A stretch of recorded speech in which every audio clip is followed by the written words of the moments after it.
Good morning everyone, আশা করি তোমরা সবাই ভালো আছো। গ্যাস আমরা আজকে করতে এলাম, আর আজকে আমরা রিং ডালমু, কারণ লাইন নাই, এই কারণে আমরা রিং ডালমু। দেখো গ্যাস, আমাদের বালসিরা শুধু ঠিকাদার রড কাট করে দিছে, আর আগে যে মিস্ত্রি দেখো যে খিদা রড কাটতেছে গ্যাস। দেখো দেখো গ্যাস, এবার কাম করলে কি সংসার বাঁচবো? খাও তিন না লেবার, না মিস্ত্রি, না ঠিকাদার। যাবা ঠিকাদার, হেবার লেবার, উপায় নাই, কি করবো আমরা? কর না মিশিং আছে, না ডাউডাও আছে, না আতুর আছে। আরে খুব দেই না। আরে খুব বলে দিব। ওই দেখো গাইস, একটা দুহে রড কিছুও নাই। আরে খুব দেই। দেখো ওই যে আর খুব বলে দিব, একদম পুরা শুই রড আনতে মারা বাদ দিতে পাত্তার আনতে মারে গাইস। হেল্পারে কি কয় দাও তা? হেলবারে কি করবো গাইস? হেলবারে দেখো, হেলবার ওই যে পানি তুলতেছে, পুরা ঢালাই মালাই বানাই রেডি, কিন্তু রড নাই।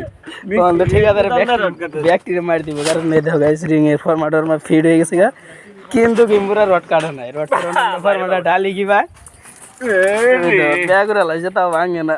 কামড়টা বানছিল না কেন? আর গাইস, তোমরা কারা কারা রোজা রাখছো কমেন্টে করে যাও। আসসালামু আলাইকুম এভরিওয়ান, বাই বাই।